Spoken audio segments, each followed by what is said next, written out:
Everybody joining me on today's show is Jordan Dajani. He is an NFL writer over at CBS Sports. And Jordan, as always, we've done this a few times in the past, but I always appreciate you coming on to talk all things NFL. Hey, what's going on? Appreciate you having me on the podcast. Oh, yeah, absolutely, absolutely. I always enjoy talking NFL with you. We always have a good time when we've done this in the past. And, wow, we're in Week 10. It doesn't feel like we should be this far into the season. I feel like football season altogether is flying by, high school, college, and pro. But coming out of Week 10, and it was kind of a vague and really just a wide-ranging question, but just what stood out to you the most coming out of Week 10? Oh, man. Yeah, I mean, we could start anywhere. I mean, there was a Thursday night catastrophe between the Carolina Panthers and Chicago Bears that was interesting for a couple different reasons. We watched Bill Belichick lose another game, 10-6 to the Indianapolis Colts out in Germany. The Cleveland Browns had a historic comeback against the Baltimore Ravens, who had started to become a lot of people's Super Bowl pick, but they fall to the Cleveland Browns in Baltimore, which was pretty surprising. Josh Dobbs continues his dominance for the Minnesota Vikings following his acquisition at the trade deadline. And then we saw a pretty shocking upset, in my opinion, the Denver Broncos upsetting Josh Allen and the Buffalo Bills on Monday Night Football. The Bills obviously had not been very good this season, but Buffalo had been very nice to them. I think they were previously undefeated at home. That was in front of their home fans is where their offense was really clicking, but last night, you could not say that at all. And, in fact, Ken Dorsey, their offensive coordinator, now finds himself without a job. I think he's probably more a little bit of a scapegoat for Buffalo's overall struggles. But the bottom line is that the Buffalo Bills felt like they needed to make a change. They've been very disappointing this season, and we'll see if this is something that can spark this offense and team as a whole as we progress through the second half of the regular season. Yeah, it was an interesting weekend. You know, that was obviously one of the things, Denver-Buffalo, that was one of the things I wanted to talk to you about. Just, Ed, you talked about the Ken Dorsey firing. I mean, I guess it's his fault when Josh Allen likes to be a turnover machine and the whole offense. I mean, turnovers left and right. This team at 5-5, too, I mean, they're looking out on the outside looking in right now when you want to look at where they would be, playoffs and all that stuff. When you watch this team play, What's the issues with this Buffalo team? Because they're super talented. We know how good Josh Allen is. He's one of the most talented quarterbacks in the league. They should be better than 5-5. Just what's your assessment of this team this year? Yeah, there's a couple of things. I'll give you three things, I guess. I mean, one is Josh Allen, as you mentioned, has been a turnover machine. He leads the NFL with 14 giveaways through 10 games, which obviously is unacceptable. And it's interesting because elite quarterbacks, you don't usually look at those guys as turnover machines, because if you're a turnover machine, we can't really put you in that conversation of being one of the best quarterbacks in the NFL. Now, Josh Allen's very athletic, and he's a dual-threat weapon. Speaking of dual-threat weapons, I feel like he needs to run the ball a lot more. I think that's kind of the X factor for Buffalo's offense. But Josh Allen calming down with the turnovers, even more specifically last night, I feel like if he didn't turn the ball over multiple times, the Buffalo Bills would have ended up victorious in that matchup. Number two, I think the more obvious thing is Buffalo's defense has not been that great, and I would chalk up that to injuries. I mean, Matt Milano went down with an injury that is feared to be season-ending. Daquan Jones on the defensive line, the same exact thing. Tre'Davious White in the secondary. I think he tore his Achilles against the Miami Dolphins earlier this year. He's obviously done for the year. Those are three pivotal players at three different levels on your defense, which is going to directly affect the production that unit is going to have. And Buffalo over the past couple of seasons, of course, has had one of the more feared defenses in the NFL. And without some of those playmakers, they're just not the same unit. But I will point out that Rasul Douglas, the cornerback they acquired from the Green Bay Packers at the trade deadline, he's kind of feisty. Quietly was having one of the better seasons for any cornerback in the National Football League. And you saw him pop a lot on the screen last night against the Denver Broncos. Maybe he's someone that can right the ship just a little bit for the Buffalo Bills. But again, he's just one player, but that shores up the secondary just a little bit. Finally, number three, where's Stephon Diggs? Just 3 catches for 34 yards against the Broncos last night. Gabe Davis was wide receiver number 1. He had 6 targets, 2 catches for 56 yards, had a bad drop that led directly to an interception. Stephon Diggs, it should go without being said, right? I mean, he should be the number 1 guy on your offense, the guy that is getting double-digit targets that you're game planning around. the more I talk about it, maybe that's why Ken Dorsey was kind of let go, because that's somebody who has to be weapon number one, in your offense. And that just hasn't been the fact, or it wasn't something that happened last night. I think his overall season stats are very good through the first 9 weeks or so. But last night, he did not get his touches. He did not get his looks. And Buffalo Bills, they ended up with a 2-point loss to a team they definitely should have beaten. Yeah, like I said, only 3 catches for 34 yards. I mean, in that moment when, these big games like this or close games like this, Monday Night Football, you expect that guy to step up and be, okay, where are you at? And you talk about Russell Douglas. Just speaking as a Packers fan here, I know how good he is, and I was not happy when the Packers traded him. But, really, really good player there. McDermott, how much pressure do you think is on him? I wouldn't put him in my top 5, head coach hot seat rankings, if you will, but I think he's absolutely under a lot of pressure. I mean, this Bills team is 500, and they will look to be preseason a Super Bowl contender. You look at what happened last year. The Buffalo Bills were the odds-on favorite to win the Super Bowl last year, and they got the doors blown off them in snowy Buffalo by Joe Burrow and the Cincinnati Bengals in the postseason. That's just another disappointing early exit for the Bills in the playoffs. And now all of a sudden, here in 2023, Vegas says it's likely that Buffalo misses the playoffs. So, yeah, I think Sean McDermott is under a lot of pressure, especially when you consider the fact that what happened on that last play of the game last night with the field goal exchange, where 13 or 12 players were on the field for that last play. Will Lutz misses the kick, and they have to redo it because they had too many players on defense. I mean, that is a coaching mistake. That is a critical error. That directly led to you having a loss on the season. So, yeah, I think McDermott is under a ton of pressure for multiple reasons. Yeah, that's something at this level should not happen. In that moment, at this level, that's just 12 players on field. That just should not happen, especially in that moment. In the Broncos, I mean, this is a team, look, had the 1-4 start. Everybody had their jokes, had fun with them when the Dolphins put 70 on them. But defensively, this team has gotten much better. Last couple of games, only giving up 67 points. They've got 16 takeaways over the last 5. Of course, they had 4 last night. 3 straight wins. Of course, their last game before the off week, they dominated defensively against the Kansas City Chiefs. How are you seeing this team progressing as the season going on in year 1 under Sean Payton? I think it's pretty shocking. I mean, I think everybody left them for dead through their early portions of the regular season. I mean, Russell Wilson was okay through the early portion of the season, but he would fall apart in the second half. That directly led to losses against the Raiders, against the Commanders in week 2 as well. They barely got by the Chicago Bears when Russell Wilson actually turned it on in the second half. It was kind of topsy-turvy in that matchup in early October. But, man, talk about this team as a whole making a turnaround. I mean, Russell Wilson, I think, is ranked 3rd in the NFL in touchdown passes. Javonte Williams has been a force on the ground. We saw what Courtland Sutton can do at the wide receiver position last night against Buffalo. But you bring up the defensive side of the ball, and I think that's where we've seen the most drastic change. I mean, as you mentioned, they had what was really almost historically the worst defensive performance in National Football League history against the Miami Dolphins earlier in the year. Everyone was crying for Vance Joseph to lose his job. But this unit has absolutely turned it around. And I would look back directly to that Kansas City Chiefs matchup you alluded to back on October 12th, where they held the Chiefs to 19 points, but the offense couldn't hold up their end of the bargain. Russell Wilson only scored 8 points, but it was a pretty close matchup.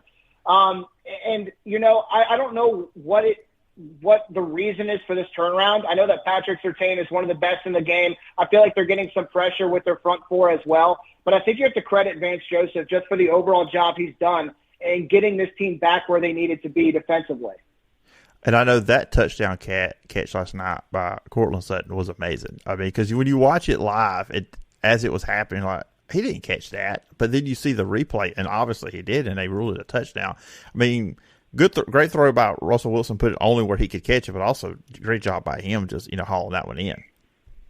Yeah, that was the most improbable touchdown catch of the season. And sure enough, that's exactly what Next Gen Stats confirmed for us on social media shortly after the fact. I mean, like you say, credit Russell Wilson for throwing an accurate prayer is the way I would describe it, to the left corner of the end zone. And then Courtland Sutton with just absurd next-level concentration to not only keep his toes and feet in bounds, but drag that back foot and also secure possession as well. that could be the catch of the season here in 2023.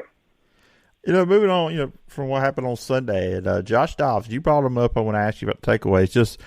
This guy's barely been with this team, and he looks like he's been there like several years, running the offense the way he's playing, running and throwing. Had a good day, too, a connection with T.J. Hawkinson on Sunday with beating the Saints, holding on for that victory. But just with Josh Dobbs, when you see him play, what's standing out the most to you? Man, just absurd. He's the first player in NFL history with a passing touchdown, a rushing touchdown in multiple games for multiple teams in a season. The fourth player in NFL history with a win, passing touchdown, rushing touchdown in each of his first 2 games with the franchise. You're an SEC football guy, so you watched plenty of Josh Dobbs when he was at the University of Tennessee. I always thought that his best weapon was his legs. He was a playmaker running the football. I thought that as a passer, maybe he was just a little bit inconsistent. I didn't really view him as an NFL quarterback. And sure enough, he kind of bounced around the league just a little bit. But the football he's playing right now is very clearly the best football he's ever played in his football career. And you can chalk it up to a couple different reasons. One, I think he has the tools necessary to be a good quarterback. He has a decent enough arm. As I mentioned, he's a playmaker with his legs.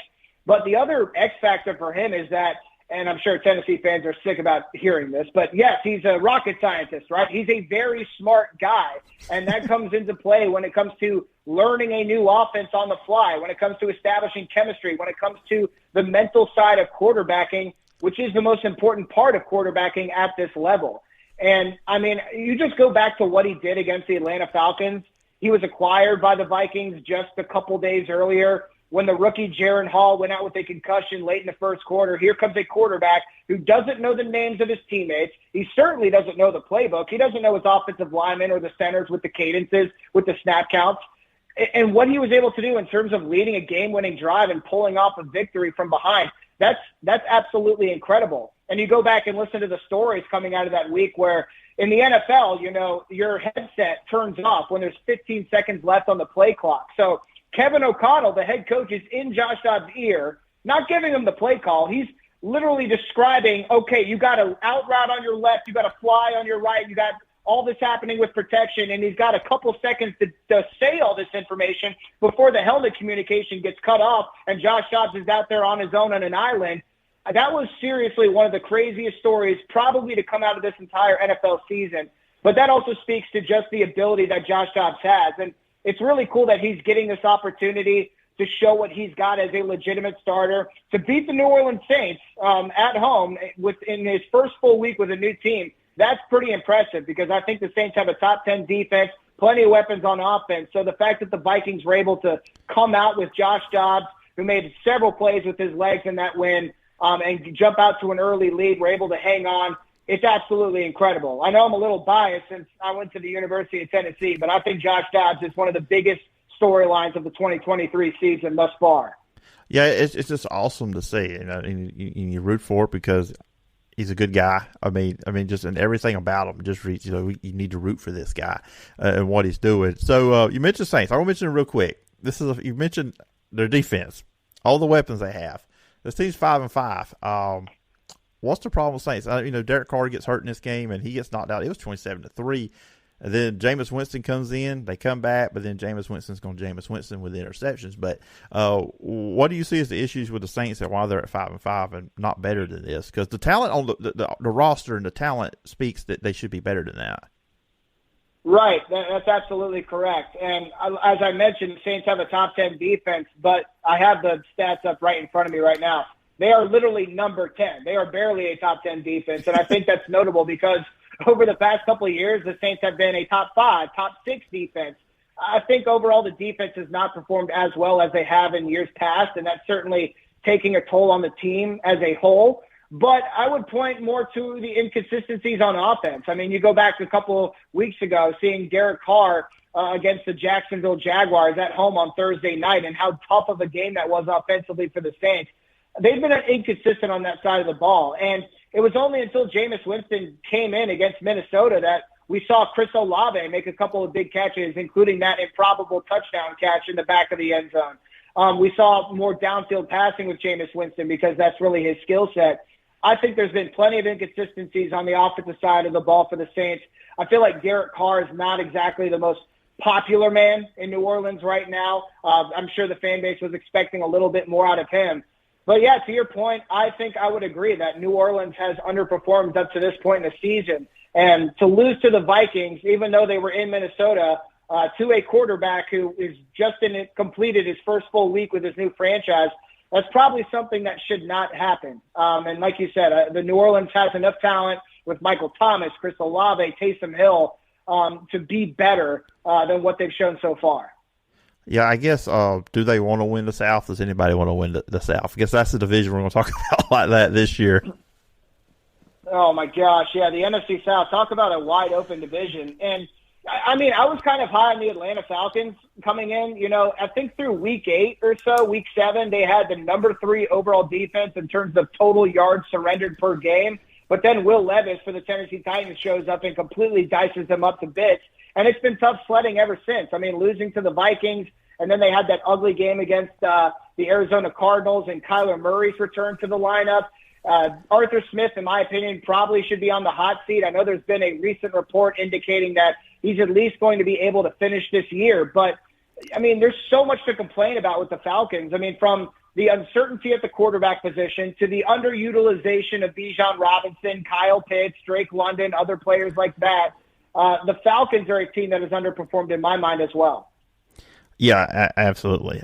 Trust me, where I'm at, we have a lot of, in the area I'm at, we have a lot of Falcons, Saints, and Titans fans, so a lot of frustration with the NFL fans. Happy Dolphin fans, but the other teams, they kind of, some aggravation. 49ers and Jaguars, this is a team everybody wants to go check out over at CBS Sports.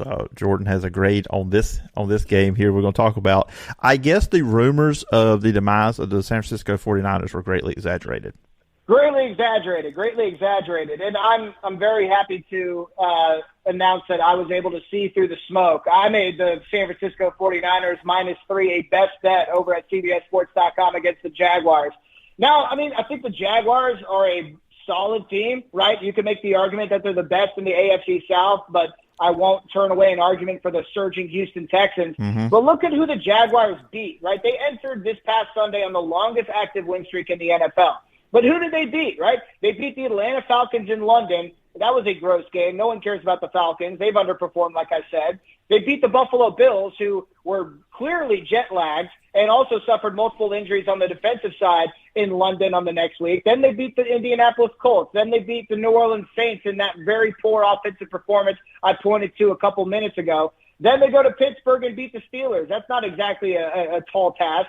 And then they come back home, and this was their chance to get the naysayers on board, right? Record that statement victory that we're going to prove that the Jaguars were not only the best team in the division, but a legitimate contender in the AFC. And what do? They fall flat on their faces. It was a disaster on both sides of the ball. The defense allowed 10 points quickly right out of the gate that basically ended the game.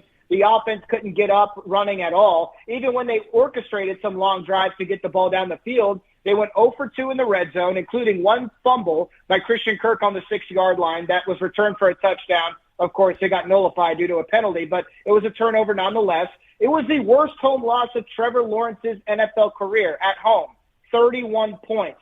So I think the Jaguars are a solid team, but I can't view this team as a legitimate contender just yet. I have too many questions. But as for the 49ers, I think what we learned about this team is that health is going to be paramount, right? And you can make that argument about any NFL team, any contender. I get it. But, man, when San Francisco has Trent Williams in the lineup, Christian McCaffrey fully healthy after that oblique scare, Deebo Samuel back in the lineup, Brandon Ayuk, George Kittle catching 3 passes for 116 yards. When all these players are in the lineup and they're all healthy, the 49ers are arguably the best team in the NFL. So, yeah, I mean, they took their lumps. You're not going to win every single game in the NFL. We have to keep in mind that Brock Purdy is still a young quarterback who is playing what is basically technically still his rookie season, if you will. I still think the 49ers are legitimate contenders, and they showed what they're capable of in Jacksonville this past Sunday. You know, and finally, before I'll let you go, just, going into this week, I just kind of get your thoughts. Just what's the games you think people should be paying attention to this week in the NFL? No, we kind of got a good bookend. We got the Bengals and the Ravens on Thursday night, both teams coming off losses, and then we end the week on Monday Night Football with the Chiefs and the Eagles Super Bowl rematch. So just any games sticking out to you for this weekend? Yeah, I mean, the AFC North matchups are going to be absolutely must-watch games, in my opinion. The Cincinnati Bengals versus the Baltimore Ravens. The Bengals reportedly will not have T. Higgins back in the lineup. He's going to miss another game due to, I think it's a hamstring injury. But the Baltimore Ravens are staying at home, and they're obviously angry after blowing that lead to the Cleveland Browns. So that's going to be a fun game to watch on Thursday night. But I'm just equally as interested in Pittsburgh Steelers at Cleveland Browns. If you recall, the Steelers, they got a win over the Browns earlier this season in Pittsburgh. So are the Browns going to roll to another victory, or are the Steelers going to show that they are one of the more feisty teams in the NFL? That's going to be a fun game to watch. In terms of some other matchups, I still find myself really interested in the New York Jets and the Buffalo Bills. As you recall, the Buffalo Bills took a loss to the Jets in Week 1 where Aaron Rodgers suffered that torn Achilles. The Jets' offense has been terrible, right? They haven't scored touchdowns in a couple weeks, I think. And then the Buffalo Bills, of course, we've already talked about them during the course of this interview. They're in Buffalo, so they'll look for a bounce back there. And then, as you mentioned, I think the best matchup of the week has to be on Monday Night Football, the Super Bowl rematch. These are arguably the two best teams in the NFL, the Philadelphia Eagles at the Kansas City Chiefs.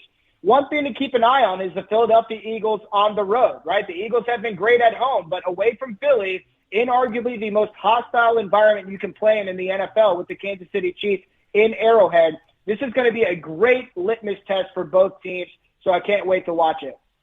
I have a quick question for you about that game, then we'll close up.